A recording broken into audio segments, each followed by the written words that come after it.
Olá, 12h10, começa agora o Câmara Notícia desta quinta-feira, 12 de setembro de 2024.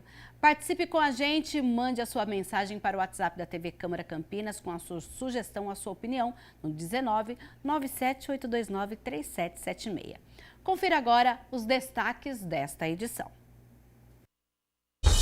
Vandalismo fecha a clínica Pet Móvel da Prefeitura em Barão Geraldo. Patinação artística de Campinas conquista medalhas em competição nacional. Centro de Pesquisa em Energias e Materiais promove a 32ª edição do programa Bolsas de Verão e as inscrições estão abertas. No quadro Saúde Agora, o cuidado com a saúde mental dos jovens. E hoje tem Olha o Esporte Aí, que fala sobre bicicross. E mais, Semana de Mobilidade apresenta boletim de vítimas fatais no trânsito de Campinas.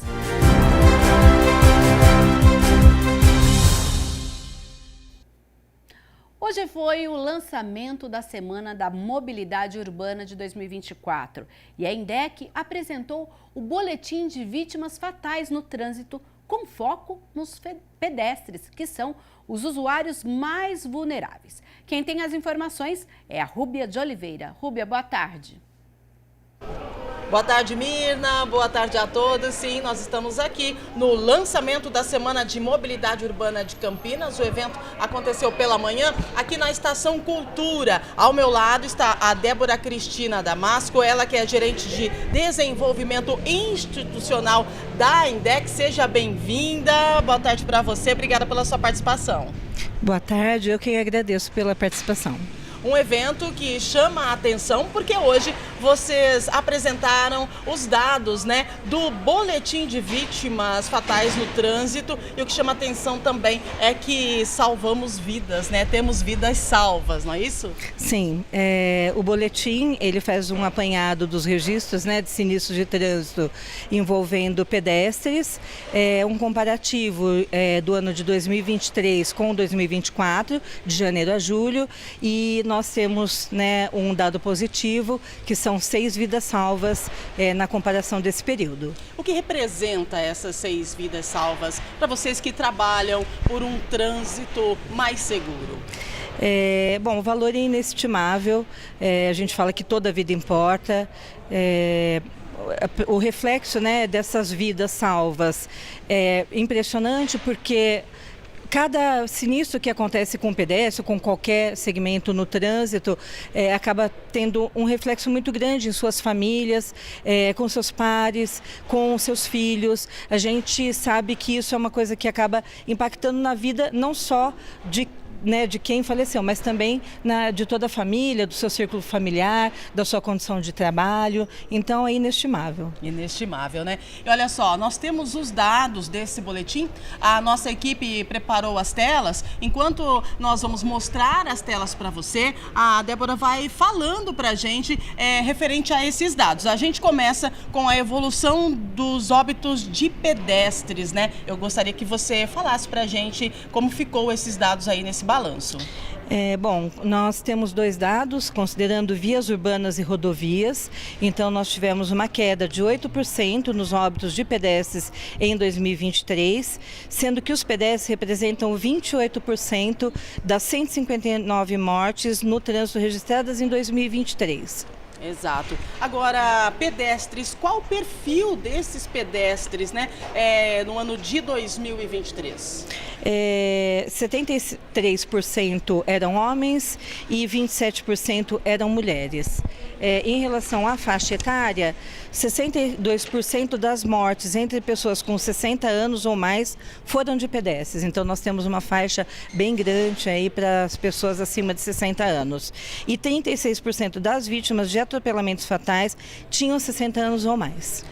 Interessante esses dados, porque a gente pode perceber aí das pessoas, né, com 60 anos ou mais, que são as vítimas, né? Então, o cuidado com o pedestre é fundamental no trânsito, principalmente quando a gente fala da pessoa idosa, né? Com certeza. Hoje a pessoa idosa, ela tem uma vida muito ativa, ela circula, né, e ela participa de várias atividades. Com 60 anos ainda trabalham, ainda tem suas ocupações, não tem mais aquela condição de recolhimento que os nossos avós tinham, né? Então circulam, participam de atividades sociais, participam de atividades físicas, então estão muito atuantes também na circulação. Mas lógico que requer um cuidado, a mobilidade muitas vezes já está mais reduzida e tudo mais, então o cuidado dos condutores também com essas pessoas tem que ser redobradas, né? O código prevê de que os maiores respeitam os menores e mais vulneráveis, então acho que é uma condição de responsabilidades aí também do condutor de ter esse cuidado, né? De promover sempre essa passagem, essa prioridade em faixas de pedestre, de respeitar a sinalização, e acho que isso contribui muito aí para as reduções. Muito bem, para a gente fechar então os dados, tem os dias da semana e período em que ocorreram aí esses sinistros, né? Sim, 18% dos pedestres, né, faleceram em sinistros fatais ocorridos às sextas e sábados no período noturno. Também é um dado significativo. Os cuidados à noite têm que ser redobrados. Então as pessoas que circulam têm também que usar roupas claras, né, tomar esses cuidados, não usar celular ao caminhar. Isso é um dado muito importante, porque o celular tira muita atenção, não só de condutores, mas também de pedestres. Então, acho que todos esses cuidados são importantes. Muito bem, essa semana de mobilidade que iniciou agora em Campinas vai até o dia 5 de outubro, né? Com muitas atividades, né? O pessoal que quer acompanhar as atividades é só acessar o site? Acessar o site, tem toda a descrição lá das atividades. Nós temos atividades para diversos públicos, então iniciamos hoje com os motoristas de ônibus e agentes.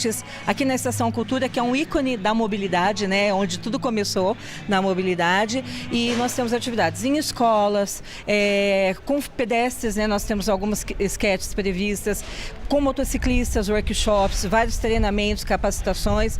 É uma semana realmente, né, um período aí de muitas atividades voltadas para conscientização e prevenção. Muito bem, eu quero agradecer a sua participação. Débora Cristina Damasco, gerente de desenvolvimento institucional da INDEC. Obrigada por estar repassando, né, essas informações para a gente. E a gente, podemos dizer, a gente comemora? Eu acredito que sim, né? São 6 vidas salvas, né, nesse período, e é importante que a gente possa dobrar as vidas que irão se salvar aí até a gente completar um ano dessa campanha que está iniciando. Sim, esse é o nosso desejo e nós estamos trabalhando muito para isso, com várias iniciativas, tanto de educação, de conscientização, quanto nas outras áreas também, de planejamento, de fiscalização, né, na INDEC. E eu que agradeço a oportunidade de poder divulgar, então, essa semana tão importante. Muito obrigada mais uma vez. É isso, Mirna. Voltamos com você aí no estúdio. Obrigada, Rúbia, e a gente salienta aí a importância, então, de reduzir realmente o número de mortes no trânsito em relação agora, em especial, aos pedestres. E, claro, sempre a conscientização, atravessar na faixa, observar também toda a sinalização da cidade para que a gente possa reduzir cada vez mais o número de óbitos no trânsito de Campinas. Agora, nas notícias da metrópole, nós vamos falar sobre emprego, porque nesta quinta-feira o Centro Público de Apoio ao Trabalhador divulga 651 vagas de emprego. No Centro Público de Apoio ao Trabalhador em Campinas, a vaga para ajudante de carga e descarga, ajudante de confecção, assistente de escritório, auxiliar de cozinha, caixa de loja, conferente, eletricista de instalações, farmacêutico, garçom, motorista carreteiro, motorista particular, operador de caixa, operador de máquina de dobrar chapas, pedreiro, recreador, serralheiro, técnico em segurança do trabalho. Para saber os detalhes destas e das outras vagas divulgadas pelo CEPAT, entre no site cepat.campinas.sp.gov.br/vagas.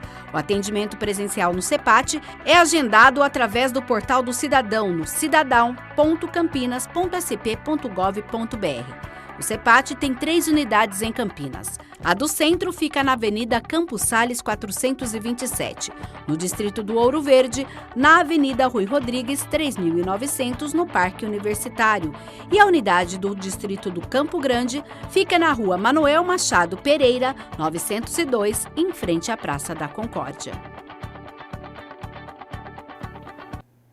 Um episódio de furto e vandalismo ocorrido na madrugada desta quinta-feira fez com que o Departamento de Bem-Estar Animal de Campinas suspendesse as atividades da Unidade 2 do Consultório Veterinário Móvel, que está no distrito de Barão Geraldo.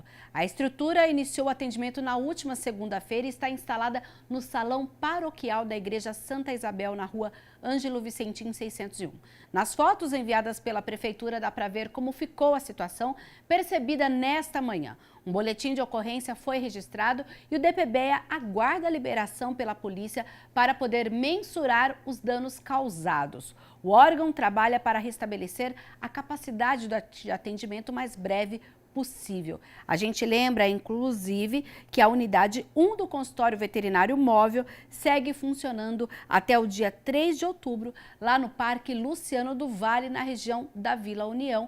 E, claro, assim que a unidade lá de Barão Geraldo voltar a funcionar, a gente avisa aqui. Agora a gente vai falar um pouquinho sobre patinação, porque olha só, a Escola de Patinação Artística de Campinas tem sucesso e conquista mais de 25 medalhas em competição nacional. Confira. A Escola Atlantes de Patinação Artística conquistou 28 medalhas no Grande Prêmio Nacional de Patinação Artística, disputado entre os dias 24 e 25 de agosto na cidade de Valinhos. E entre os atletas medalhistas estão as patinadoras Lígia, de 35 anos, e Pamela, de 37, que garantiram o bronze na competição. Lígia com uma pontuação de 9,386 e Pamela com uma nota de 9,282.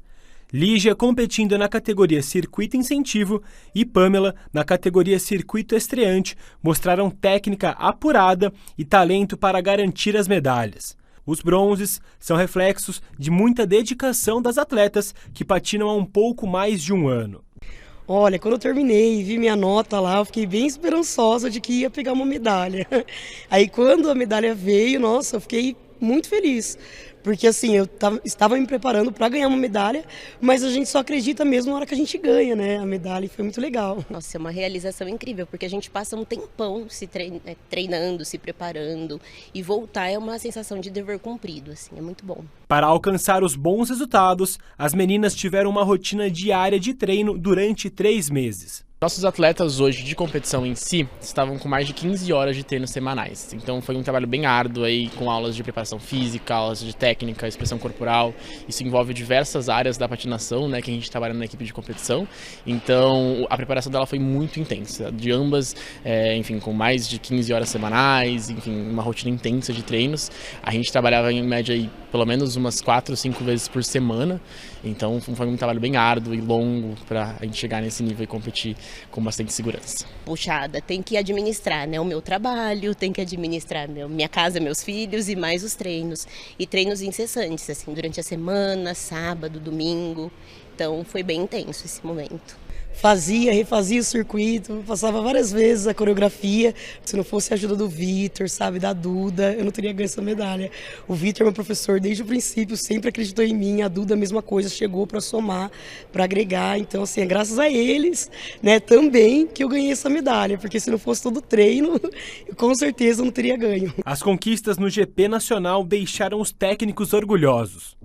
A gente vê todo esse processo delas, né, de treinar, de descobrir coisas novas, de conhecer o próprio corpo em cima do patins, de não ter medo do patins. E quando elas entram em pista, eu digo que assim, elas são extremamente corajosas a partir do momento que elas topam entrar em pista sozinhas para fazer aquilo, uma coisa assim muito nova.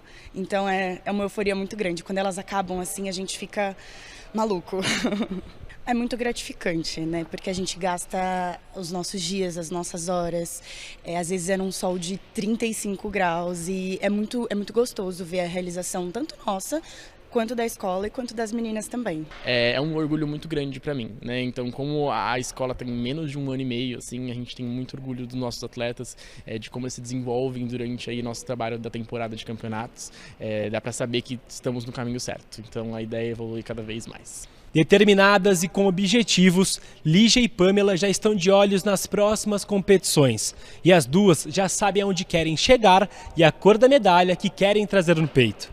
Na verdade, para a coleção tá faltando uma prata, mas eu sempre miro no ouro e vamos ver o que vem, né? Mas o preparo tá aí, agora começa a nova temporada de campeonatos, né, no ano que vem, e a gente continua nesse desafio. Então eu já elevei um pouquinho o nível, né, de 1 ano e meio para cá, e agora tem muita coisa para eu alcançar ainda. Então a gente está dando essa continuidade e continua intensamente os treinos, a preparação. Agora é a preparação para a temporada do ano que vem, né? Então assim, é muito treino, muito foco. Ano que vem minha intenção é fazer uma dupla com um grande amigo meu, então agora é foco total para trazer o ouro para casa de novo. O brechó beneficente do Centro Cultural Louis Braille está de portas abertas e espera sua visita no Jardim Proença.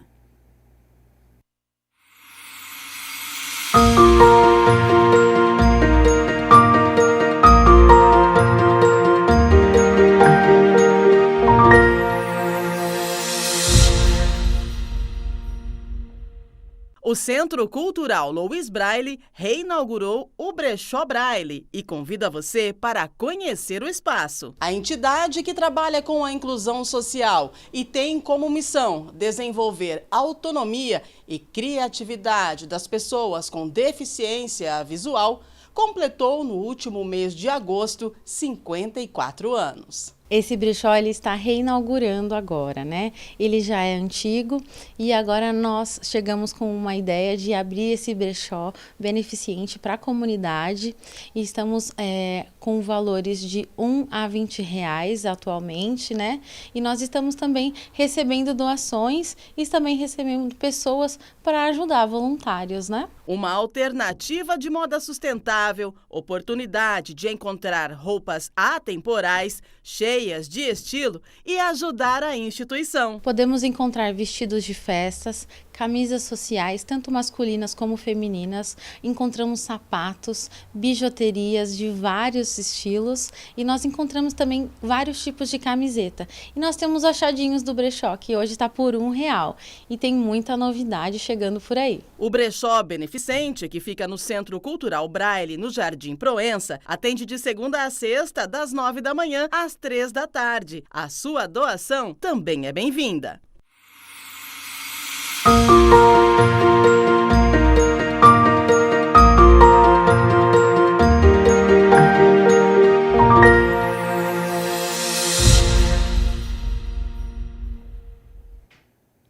Já pensou em ser cientista? O programa Bolsas de Verão do CNPEM tem inscrições abertas para estudantes.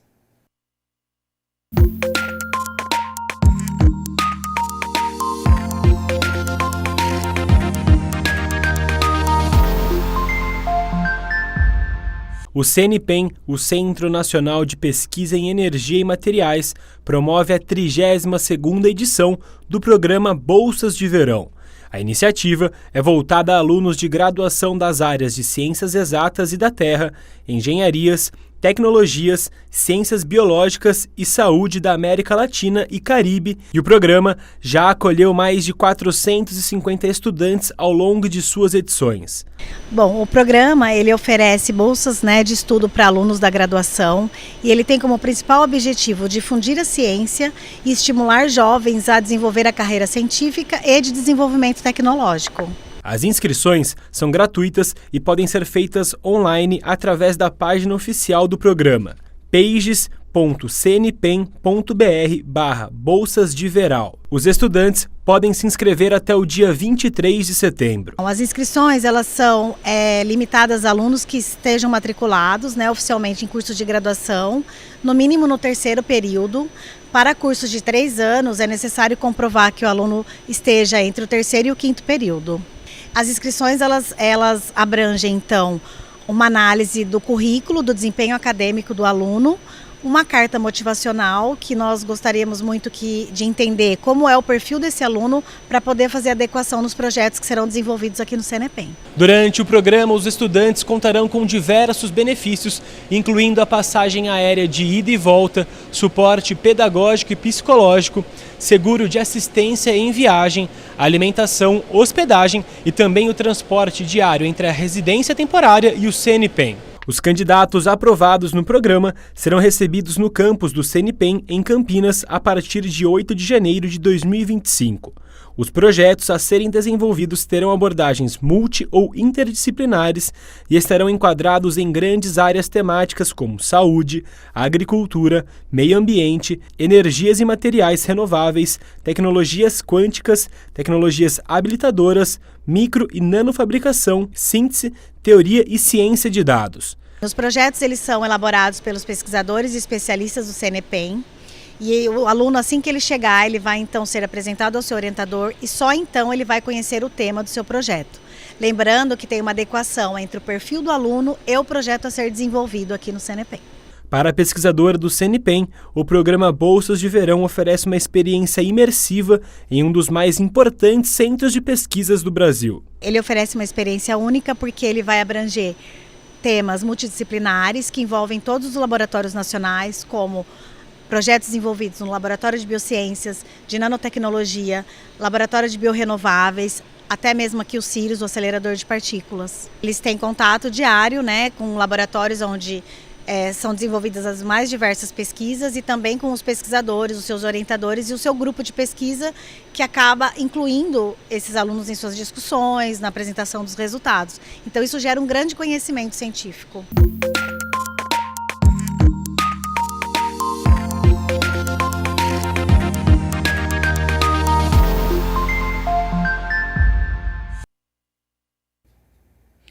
Propaganda eleitoral online tem regras mais claras e vedações a provedores e candidatos. O objetivo é reduzir a fake news.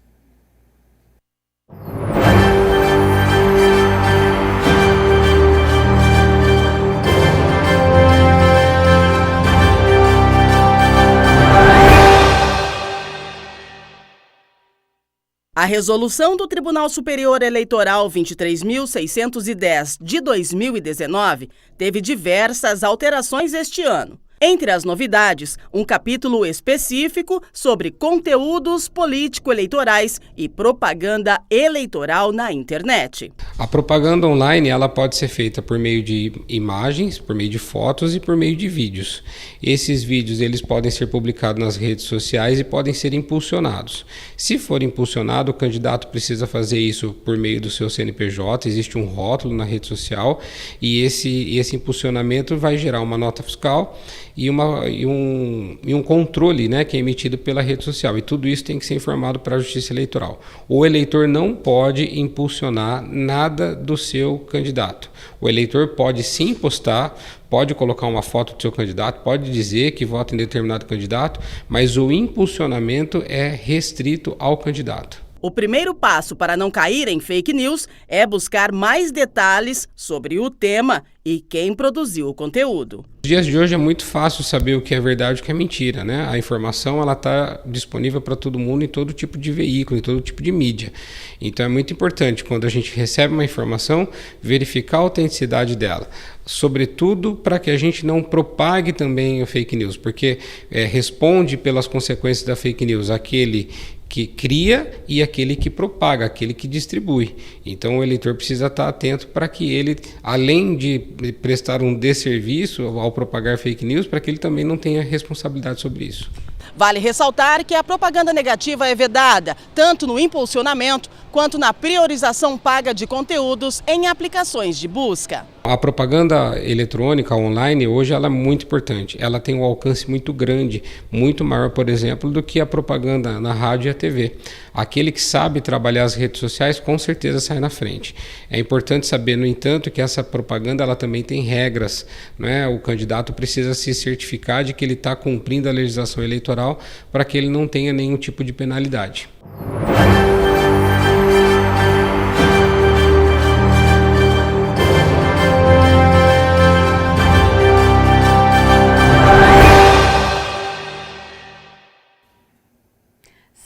as notícias da metrópole. Agora a gente vai falar do que acontece aqui na Câmara Municipal de Campinas.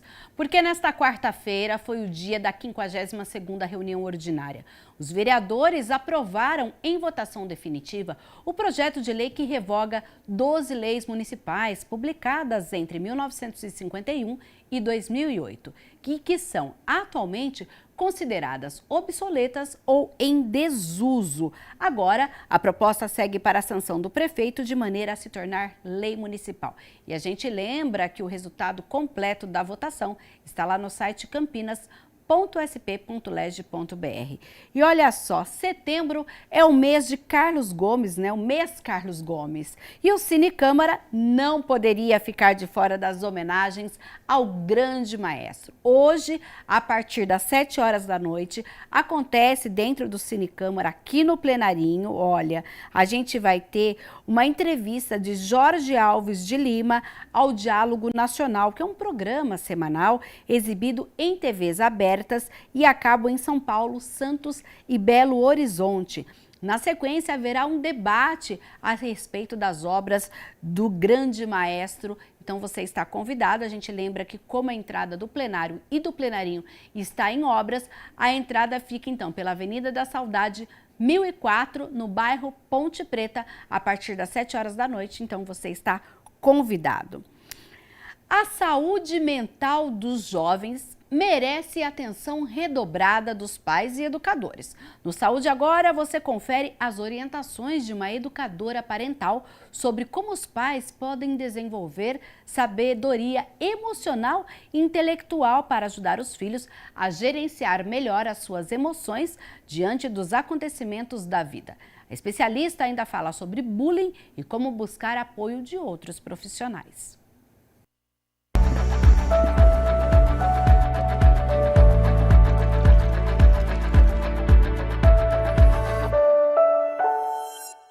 Olá pessoal, mais um Saúde Agora começando aqui na programação da TV Câmara Campinas.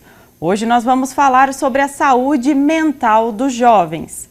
Esse é um tema que exige sensibilidade e cuidado. A saúde mental dos jovens ainda é tratada como tabu em muitas realidades. No entanto, é fundamental abordar o assunto com atenção e informações precisas, especialmente no contexto brasileiro.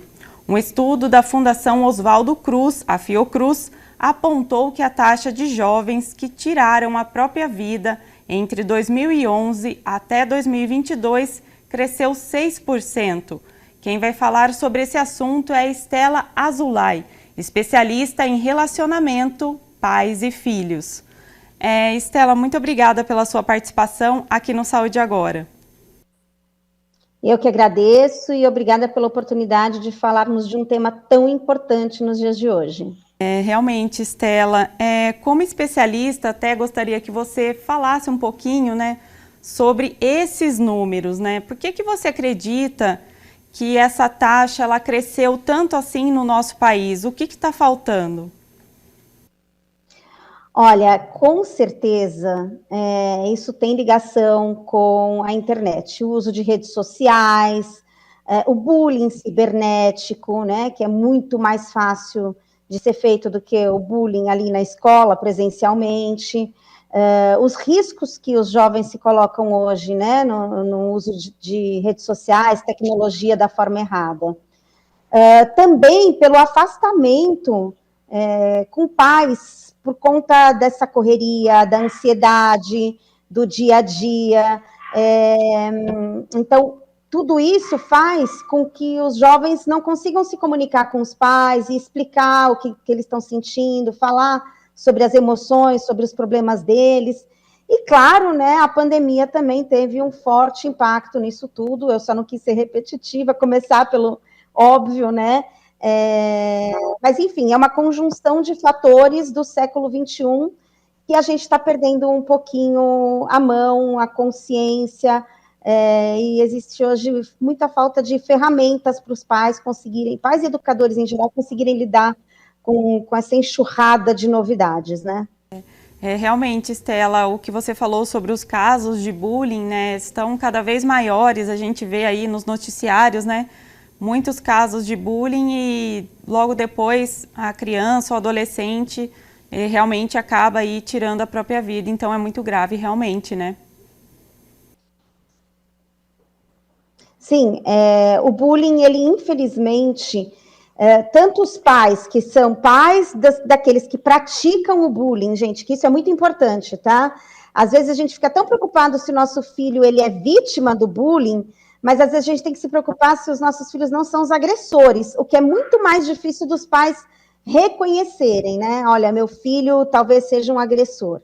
E também as vítimas de bullying hoje, porque por mais que a sociedade tenha avançado em diversos temas, em diversas feridas que a gente vem tentando curar aí da sociedade, ao mesmo tempo, existe uma crueldade muito grande para lidar com essas diferenças, né? Então, seja o racismo, a homofobia, a gordofobia. Então, existem hoje coisas que antigamente elas eram maquiadas e hoje elas são muito mais escancaradas e cruéis, né? Então, parece que ao mesmo tempo que a gente avança, existe um retrocesso dentro de casa, na família, que não pensa nisso e não tenta proteger o ambiente em que os filhos estão, tanto cuidando para que o filho não seja um agressor, quanto prestando atenção para que o filho não seja vítima e que esse episódio seja parado antes de,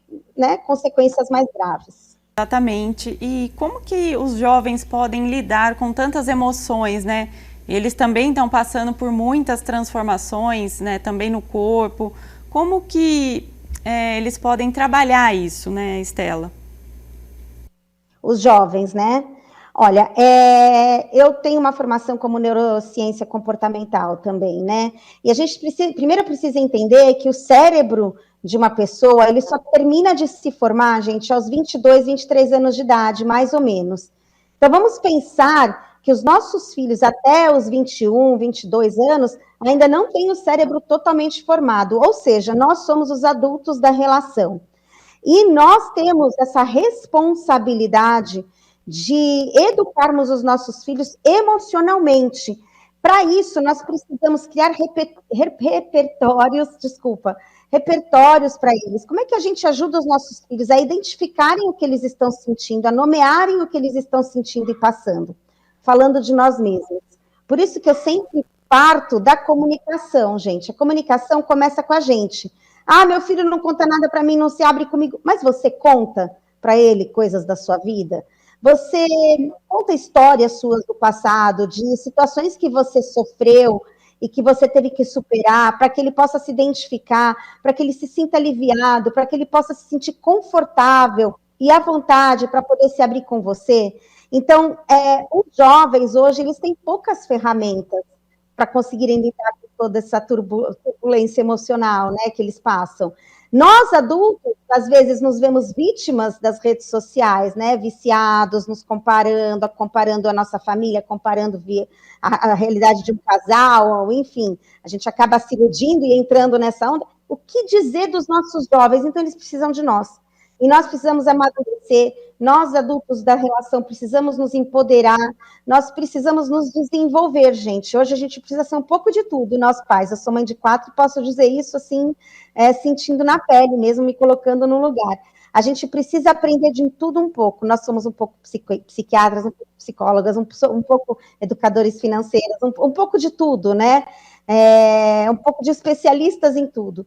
Então, acredito que é difícil eu falar para você, ó, o jovem tem que seguir esse caminho. Eu acredito que a orientação é que nós, pais, precisamos seguir um caminho e que a partir do momento que a gente não se sinta capaz de ajudá-los, que a gente busque uma ajuda profissional, seja para eles ou seja para nós, pais. Agora, Estela, acho que é importante a gente esclarecer, até trazer um serviço aqui para quem está assistindo, né? O que os pais devem ou podem fazer ao identificar que os filhos eles estão com sinais de tristeza ou até mesmo de depressão? O que eles precisam fazer, pedir ajuda? Olha, primeiro eles têm que saber quais são os sinais, né? É importante a gente deixar bem claro aqui quais são esses sinais. mudanças bruscas de comportamento. Então, uma criança que era mais dócil ficou agressiva, ou uma criança que não quer mais ir para a escola, começa a sentir dores no corpo, dor de barriga, dor de cabeça. Isso sinaliza que alguma coisa não vai bem. Às vezes os pais deixam no simples, né? Não quer ir para a escola. Não, às vezes tem coisas por trás acontecendo. Então, às vezes, aquele adolescente que se fecha muito no quarto, deixa de querer sair com os amigos.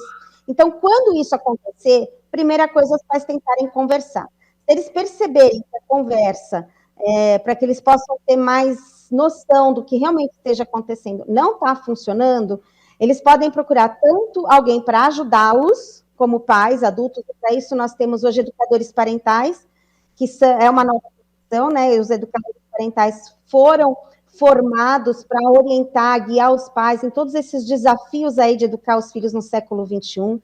Também podem procurar profissionais da saúde, tanto para si mesmos, quanto para os filhos, né? Então, procurar também conversar com a escola, tá? Conversar com a escola, entender como é que está aquela criança ou aquele adolescente na escola, uma psicopedagoga, isso ajuda bastante. Mas, gente, sem vergonha de pedir ajuda, porque nós não damos conta de tudo, né? Às vezes a gente não dá conta da gente.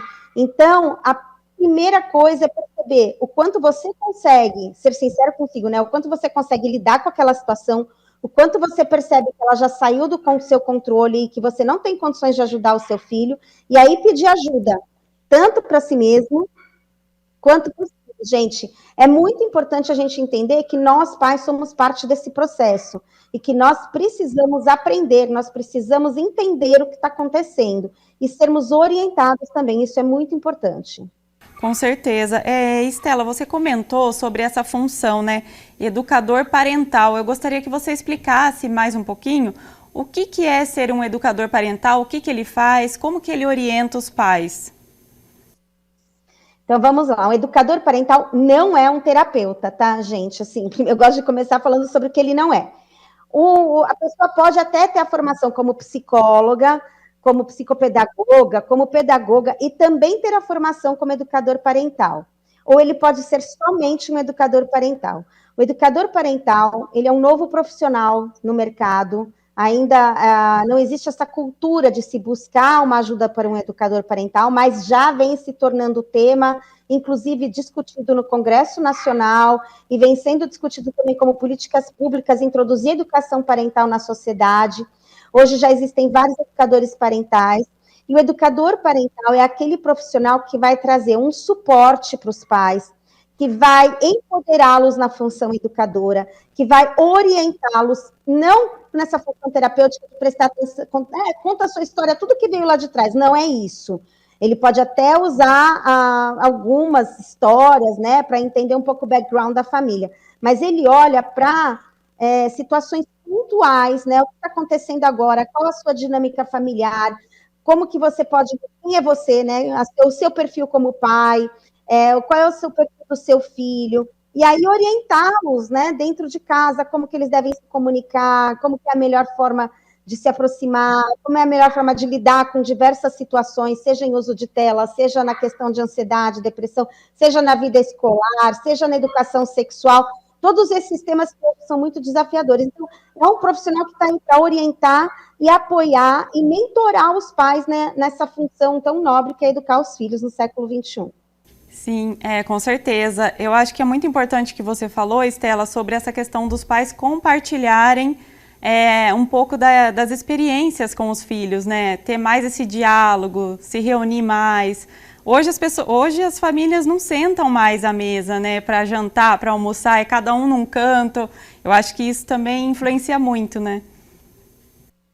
Olha, a mesa, eu falo que é um lugar sagrado, gente.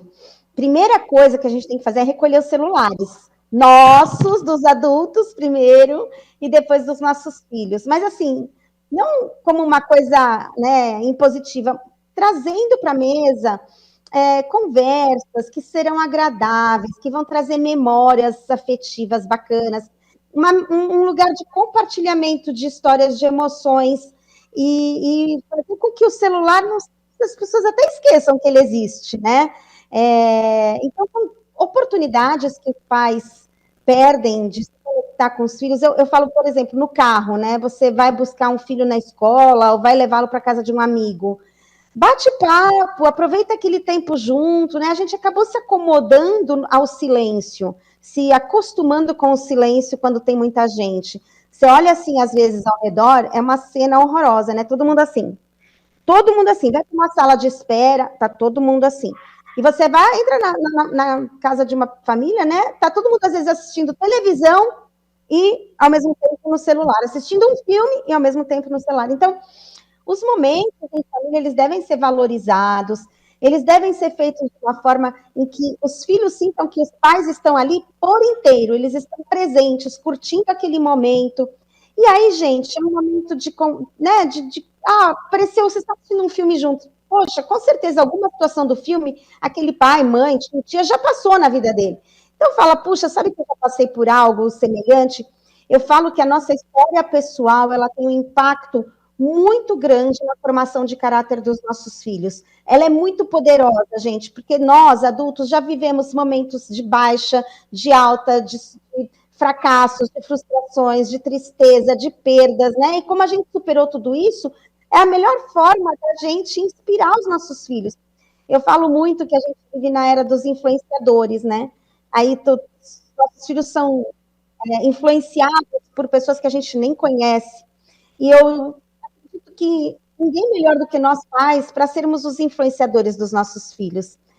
Para a gente que eles têm que perguntar, tirar dúvidas, conversar sobre aqueles assuntos mais espinhosos, porque eles vão ter as respostas que estão aí coerentes com os valores da família. Então, gente, muita história, muito storytelling, muita conversa vindo de nós, adultos, partindo de nós, né? A gente tem que começar, a gente que tem que dar o exemplo e o start.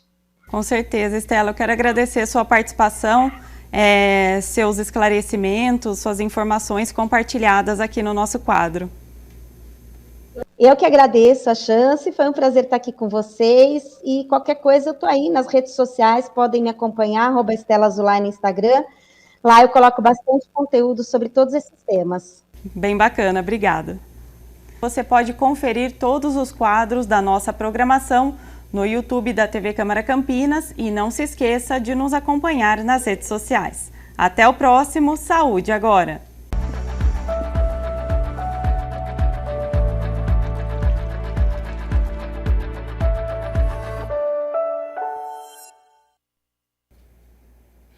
E hoje, no nosso quadro Olha o Esporte Aí, Rafael Turati mostra um pouco mais sobre um esporte radical. Ele foi até Paulínia e traz hoje o que é o bicicross. Confira.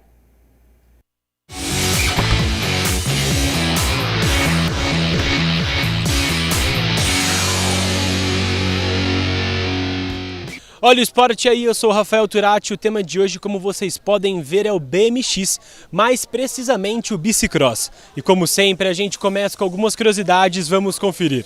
O bicicross fez sua primeira aparição olímpica nos Jogos de Pequim em 2028.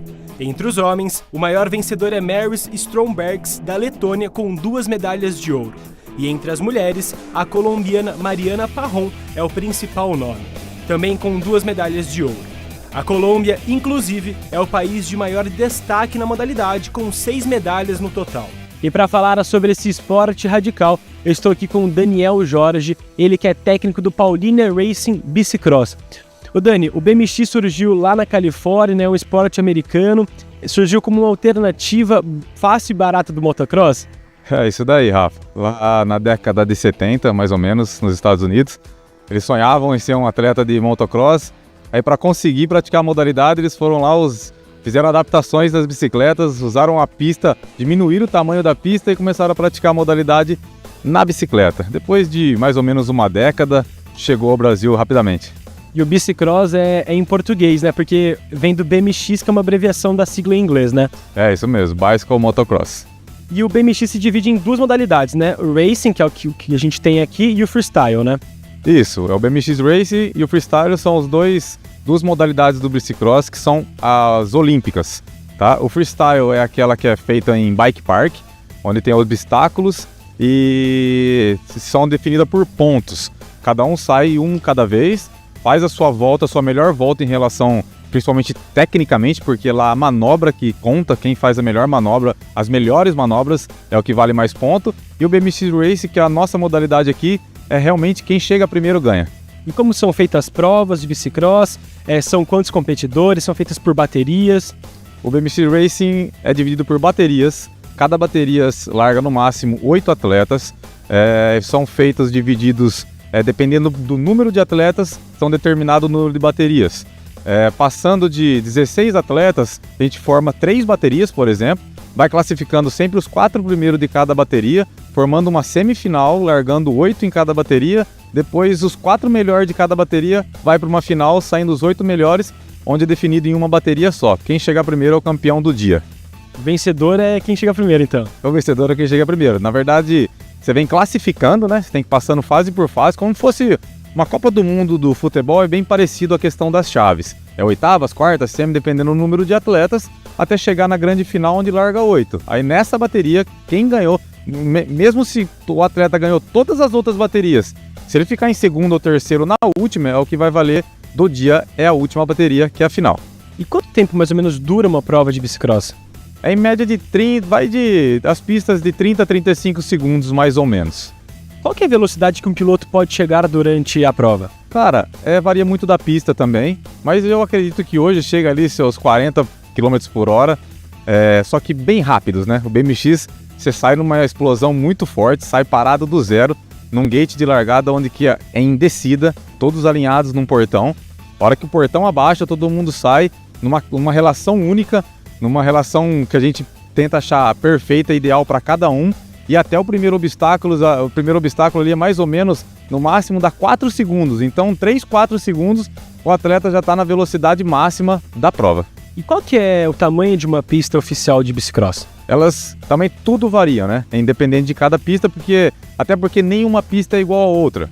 O BMX Racing é diferente de várias modalidades onde o campo tem seu formato, sua metragem igual. O BMX Racing não tem nenhuma pista é igual a outra, então tudo é diferente. Então sempre a gente está treinando em outras pistas para ter a prática técnica para conseguir ir bem em outras pistas também. E as pistas, elas são todas irregulares, né? Elas têm obstáculos, curvas acentuadas, como que é? A pista é tudo dividida varia de 4 a 6 retas. A formato olímpico são 4 retas. E eles têm em torno de 300 metros cada volta e é nos 30 segundos mais ou menos que é feito. E quais são os principais fundamentos que um piloto de bicicross precisa ter, Dani? É o que é treinado, na verdade. As nossas provas giram em torno, como que a gente conversou, os 30 segundos, então é uma prova bem rápida, bem intensa. Então o que a gente mais treina, o que a gente mais... o que determina de um atleta ter um bom resultado é a questão da força-potência. Então quem é o mais potente, o mais forte e conjunto o mais técnico é o que vai sobressair nas provas. Acredito que o equilíbrio é fundamental também, né? O equilíbrio faz parte do jogo, até porque não é simplesmente você saber andar de bicicleta, né? Ali tem o contato, o BMX é um esporte onde que se você não tiver se adaptar, você conseguir fazer jogadas de encostar, de entrar em questão de uma curva por dentro, por fora, você tem que estar sempre adaptando em relação à prova, porque sempre uma bateria é diferente da outra. E durante a prova, o piloto ele pedala ou ele vai no embalo? Como que é? Na verdade, os dois, né? Ele sai parado, como eu conversei do gate, ele faz uma largada bem forte, chega muito forte na primeira rampa e depois nos obstáculos ele usa em especial a parte técnica. Ele para de pedalar, mas ele continua usando o corpo para ganhar velocidade em relação aos obstáculos. E agora falando do piloto, quais são os equipamentos necessários que um piloto precisa ter? O obrigatório, o piloto tem que ter tênis, meia, calça, camisa manga longa, luva fechada e capacete com queixeira fechado. Esses são os equipamentos obrigatórios, mas a gente aconselha e pede para que todos sempre estão usando acessórios complementares, como cotoveleira, colete, joelheira e é isso. Um coletinho fechado é muito bom. Dani, e a bike do BMX, ela é diferente da bike convencional, né? Ela é um pouco menor, como que é? A bike de BMX, a padrão de questão de formato olímpico lá, ela é aro 20. Ela é aro 20 que é para a grande maioria das categorias. Mas ela tem a aro 24 também, categoria cruiser. E para as crianças, ela tem o aro 3/8, que é uma roda 22, que é uma rodinha mais fina, para a bicicleta ficar mais leve e para as crianças ter mais facilidade. E o guidão também é diferente, né? Na verdade ele é um pouquinho mais alto, né? O mountain bike é um cano só e o BMX ele passa um outro cano em cima para reforçar o guidão, até porque usa muita força e o guidão de bicicross ele é reforçado. E a questão do banco, né, do selim, ele é mais um acessório no BMX, né? O banco que na verdade a volta do BMX a gente não senta, né? Ela faz os seus 30, 35 segundos de volta 100% em pé na bicicleta, então a gente não consegue, até porque se você usar o banco alto é até perigoso, até na parte técnica do banco bater, você tomar um tombo. E Dani, deixa eu te perguntar, no BMX Racing, diferente do freestyle, ele não tem manobra, né? Não, ele não tem manobra, ele é bonito. Os atletas eles conseguem fazer saltos, muitos saltos legais, onde a galera aqui bancada entra delírio, mas na verdade quanto mais manobra, mais alto, você vai mais lento. Então aqui o objetivo é mais rápido. Então quanto mais baixo o atleta for em relação aos obstáculos, mais rápido ele é. E sobre o Paulínia Racing Bicicross, são 27 anos de trabalho, de clube, como que é? Aqui o Paulínia Racing tem 27 anos de clube, eu já estou aqui há 31, então antes do clube eu já comecei a praticar a modalidade. Tenho muito orgulho de estar aqui nesse clube, é um clube que a gente trouxe muitas vitórias para a nossa cidade. Até hoje a gente vem disputando, há 27 anos já disputando e hoje continua disputando ali pelos 3 primeiros lugares dos campeonatos paulistas. A gente está com em torno de 200 atletas, a gente tem um trabalho social muito legal e a criançada aqui adora. E nada melhor o BMX como um esporte de iniciação em relação ao ciclismo. Eu gosto muito de dizer que o BMX, para todas as modalidades do ciclismo, é onde ele vai começar a iniciar e vai dar base para todos. Depois, futuramente, alguém quiser passar para um mountain bike, para um road, para um rio, para qualquer coisa que ele quiser, depois do BMX tendo a base aqui, ele vai migrar para qualquer uma que vai super bem. Galera, tô aqui com o Matheus, ele que é piloto aqui da equipe de bicicross. Matheus, você tem 17 anos e mais da metade da sua vida você pratica BMX, anda de bicicross, como que é? Então, desde os meus 5 anos de idade, eu venho praticando esse esporte. Um dia minha mãe veio assistir, eu vim com ela e eu me interessei pelo esporte e acabei pegando gosto e vim, e agora até hoje eu tô aqui. E você, nessa carreira sua de 12 anos, você já ganhou algum título? Como que é? Eu fui campeão regional, fui campeão paulista, tenho 3 medalhas de bronze do brasileiro, uma medalha de bronze do pan-americano, uma de sexto do latino-americano. As mais importantes são essas. E como que é quando você tá em cima lá da bike, a adrenalina, como que é? A adrenalina vai a 1000, vai lá em cima. É muito bom. Muito gostoso praticar esse esporte, eu sei que é meio tenso, é difícil, mas pega gosto e vai até o fim. E já caiu bastante, como que é? Eu caí, já desloquei o ombro, já quebrei o cotovelo, é bem difícil. Mas mesmo assim não larga o BMX? De jeito nenhum. É apaixonante, um esporte apaixonante, como que é? Ele é muito bom, depois que você entra na bike, começa a pular rampa, ganhar corrida, você apaixona totalmente por ele. Pedro, de apenas 8 anos, é mais um apaixonado pelo bicicross. O pequeno contou como conheceu o esporte sobre 2 rodas. Eu era pequeno, morava em Campinas, daí quando eu tive mais ou menos uns 3, 4 anos, eu comecei a andar de bike, daí eu senti a importância da bike e eu comecei a gostar. Daí quando eu me mudei para Paulínia, que a senhorinha que cuida de mim me apresentou esse esporte. E aí você gostou, não larga mais, como que é? Gostei, não largo mais, já tô federado no Paulista. Galera, tô aqui com a Maitê, ela que é atleta da Seleção Brasileira de Bicicross. Maitê, como que o bicicross entrou na sua vida? Eu comecei com 5 anos de idade, né, com a influência do meu irmão, eu acompanhava ele nas corridas, e aí eu sempre achei muito legal, e eu falei, pai, quero começar também, e aí desde os 5 até hoje eu ainda pratico. E como que é pra você estar representando o seu país, tá andando de bicicross nesses 19 anos?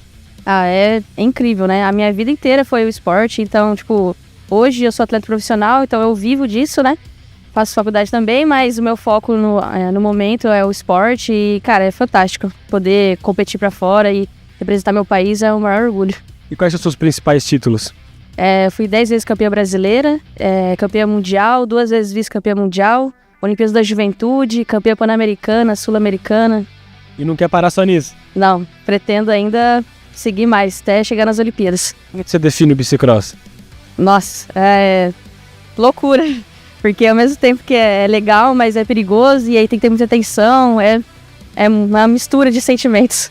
Só quem anda pra reconhecer esse sentimento? Sim, só quem anda na pista, quem tem a oportunidade de participar para realmente entender o que é o esporte.